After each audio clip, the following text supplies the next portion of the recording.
Video के अंदर एक पोर्टफोलियो डिस्कस करने वाले हैं हम लोग एंड डेफिनेटली किसी तरीके का रिकमेंडेशन नहीं है, किसी तरीके का एडवाइस नहीं है। सीखने की कोशिश कीजिए, समझने की कोशिश कीजिए, गलती कैसे होती है, कहाँ पे होती है, कैसे उसको सुधारना है। जैसे आज सुबह में ही हम लोग बात कर रहे थे, डिस्कस कर रहे थे सुबह वाली वीडियो में कि कैसे जो है इंटरनेट पे आर्टिकल्स एंड वीडियोस चलती हैं कि आप एक जनरलाइज बता दिया जाता है लोगों को, इतना लार्ज, इतना स्मॉल, इतना मिड ऐसे कर लीजिए। एंड सेम वही एक एग्जांपल मुझे आज के कंसल्टेशन में भी देखने को मिल गया एंड वही चीज मैं आपको आपके साथ शेयर कर रहा हूँ। नाम वगैरह कुछ भी यहाँ पे ऑब्वियस सी बात है, रीजन पर्सनल रीजन से नहीं बता रहा हूँ मैं आपको, फंड्स बस मैं दिखा रहा हूँ। देखिए यहाँ पे अगर आप फंड देखिएगा तो यहाँ पे है इन्वेस्को का लार्ज कैप फंड, बड़ौदा का large cap fund, DSP Nifty 50 next 50 मतलब, निपॉन का large cap, HSBC mid cap, Edelweiss mid cap and बंधन स्मॉल कैप। तो यहाँ पे 3 लार्ज कैप फंड है और एक निफ्टी नेक्स्ट 50 आप लगा लो तो ये भी लार्ज कैप यूनिवर्स से ही आता है। तो 4 फंड है लार्ज कैप यूनिवर्स से, 2 फंड है मिड कैप यूनिवर्स से और 1 फंड है स्मॉल कैप यूनिवर्स से। आप कहोगे होगा 3-4 साल का, 5 साल का कोई गोल होगा, इसलिए लार्ज कैप में इतना ज्यादा जो फंड्स रखे हुए हैं या इतना इन्वेस्टमेंट है। मतलब 3-4 साल का गोल हो तो भी इतने सारे लार्ज कैप फंड्स रखने किसी भी तरीके से सूटेबल डिसीजन नहीं है। लेकिन फिर भी आप सोच सकते हो सकता है, लेकिन नहीं, इनका कोई 4 साल का गोल नहीं है, कोई 4 साल का गोल नहीं है। गोल्ड अलग है इनका इन्वेस्टमेंट, गोल्ड के अंदर कुछ मतलब काफी पैसा अलग से फिजिकल गोल्ड में डाला हुआ है। इसके अलावा जो रियल एस्टेट है उधर भी इनका अलग इन्वेस्टमेंट है। इसके अलावा जो इंडियन इक्विटी में इन्वेस्टमेंट जा रहा है, मतलब ये जो फंड्स के अंदर इन्वेस्टमेंट जा रहा है, वो पूरा का पूरा इन्वेस्टमेंट जा रहा है 20 साल के गोल के लिए, पूरा का पूरा 20 इयर्स टाइम पीरियड। मतलब हर हाल में 15 साल से ऊपर तो इन्वेस्टेड रहना ही रहना है। 20 साल बाद पैसे की जरूरत हुई तो निकालना है, नहीं तो नहीं निकालना है। और ऐसे केस में चार large cap fund, 2 mid cap fund, 1 small cap fund है। अच्छा, रीजन क्या है ऐसा पोर्टफोलियो बनाने का? तो वीडियो देखा था इन्होंने यूट्यूब पे कि आपको कम से कम 60-70% पैसा लार्ज कैप में रखना चाहिए, 5-10% मिड स्मॉल में बस आप पैसा रखें। ऐसा यूट्यूब पे वीडियो देखा था उन्होंने, नाम भी बताया उन्होंने किनका देखा। अब देखिए यही चीज मैं हमेशा आपको कह देता हूं कि आप वीडियो भी देखते हो ना, और ये गलती है वीडियो बनाने वालों की कि वो लोग जनरलाइज कर देते हैं कि इतना इतना इतना आप रखो। वो बताते ही नहीं है कि आपका जो गोल है, आपका जो होल्डिंग पीरियड है, जो आपका रिस्क एपेटाइट है, कितना आप वॉलिटिलिटी झेल सकते हो, उसके अकॉर्डिंग आप करो इन्वेस्ट। ये बताते ही नहीं है। General 50% large cap, 25% mid cap, 25% small cap रख लो। अब सेम प्रॉब्लम यहाँ पे हुई है। अगर ये जो मतलब ये ओवरऑल पोर्टफोलियो का हिस्सा है सिर्फ इंडियन इक्विटी का, ठीक है, ओवरऑल पोर्टफोलियो का जो गोल्ड है, रियल एस्टेट है, डेट इन्वेस्टमेंट्स है, उसका एक हिस्सा ये इंडियन इक्विटी है। यहाँ पे ऐसा भी हो सकता है कि अगर 20 साल का गोल है और हमें बिल्कुल डर नहीं लगता वॉलेटिलिटी से, तो हम पूरी तरीके से जा सकते हैं स्मॉल मिड में, बहुत छोटा सा पोर्शन अपना फ्लेक्सी वगैरह में रख सकते हैं। और अगर वॉलेटिलिटी कम चाहिए तो ज्यादा रख सकते हैं। मतलब मान लो अगर एक फ्लेक्सी कैप, लार्ज कैप तो ऐड करना ही नहीं है, मैंने 50 बार हो सकता है अभी तक मैं मना कर चुका हूं कि लार्ज कैप ऐड करना ही नहीं है, क्योंकि लार्ज कैप फंड्स 1-2 साल में आपको दिख जाता है। कोई लार्ज कैप फंड इस साल बढ़िया कर रहा है, कोई अगले साल बढ़िया कर रहा है, ऐसे दिख जाता है। लेकिन 10 साल का डेटा उठाओगे, लंबा डेटा उठाओगे, तो लार्ज कैप फंड नहीं बीट कर पाते। नॉर्मल एक निफ्टी 50 को कभी कभार कर ले, निफ्टी 500 को तो कभी बीट नहीं कर पाते। तो इसलिए जब वो इंडेक्स को बीट ही नहीं कर पा रहे हैं तो उनसे दूर रहने में ही भलाई है। और लार्ज कैप का ही ज्यादा एक्सपोजर रख के फ्लेक्सी कैप ये काम कर पा रहे हैं। तो फ्लेक्सी कैप हो गया, मिड कैप हो गया, स्मॉल कैप हो गया।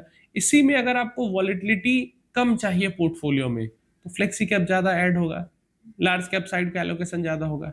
वॉलेटिलिटी से डर नहीं लगता, ग्रोथ चाहिए तो मिड स्मॉल के साइड में आपका ज्यादा एलोकेशन होगा। इतनी सिंपल सी चीज है। लेकिन ये भी चीज जब मैं बताता हूं, लेकिन लोग यहाँ पे हो जा रहे हैं कंफ्यूज इसको लेके। तो डेफिनेटली यहां से आगे के लिए मैं फिर से आपको कह रहा हूं, ऐसा एलोकेशन तो आपको बिल्कुल नहीं करना है ना। प्रॉपर, एक तो प्रॉपर लार्ज कैप से दूर रहना है, उसके अलावा फ्लेक्सी कैप के थ्रू एक्सपोजर लीजिए लार्ज कैप में, वैल्यू फंड के थ्रू लीजिए, कॉन्ट्रा के थ्रू आप ले लीजिए, इवन आप फोकस्ड के थ्रू लीजिए, लेकिन प्रॉपर लार्ज कैप के थ्रू मत लीजिए। इसके अलावा मिड कैप स्मॉल कैप का एक्सपोजर अपने अकॉर्डिंग रखिए। आप कितना झेल सकते हैं वॉलेटिलिटी, उसके अकॉर्डिंग।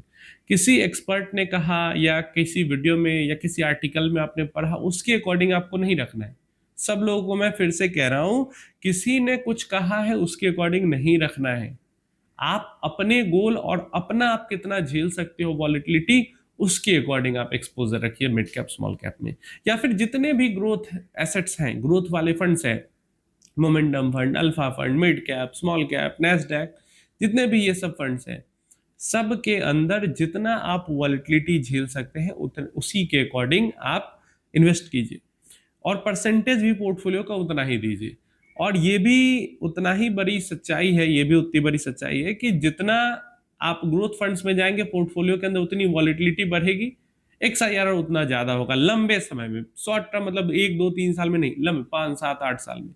और जितना आप सेफर साइड में जाएंगे, कम वॉलेटिलिटी वाले फंड में जाएंगे, उतना आपका XIRR ड्रॉप करेगा। ओवरऑल पोर्टफोलियो की जब हम बात करते हैं, और अगर म्यूचुअल फंड पोर्टफोलियो का ही हिस्सा आपका गोल्ड भी है और आपके लिक्विड फंड या शॉर्ट ड्यूरेशन डेट फंड है, तो आपका पोर्टफोलियो थोड़ा सा नॉर्मल से कम रहेगा। क्यों रहेगा? क्योंकि जो शॉर्ट टर्म फंड है, जो गोल्ड है या जो लार्ज कैप है, फ्लेक्सी कैप वगैरह, ये सब XIRR को डाउन करते हैं। हाँ, अगर पोर्टफोलियो में सिर्फ स्मॉल कैप मिड कैप है तो वहां पे लंबे समय में आपका XIRR हाई जाएगा।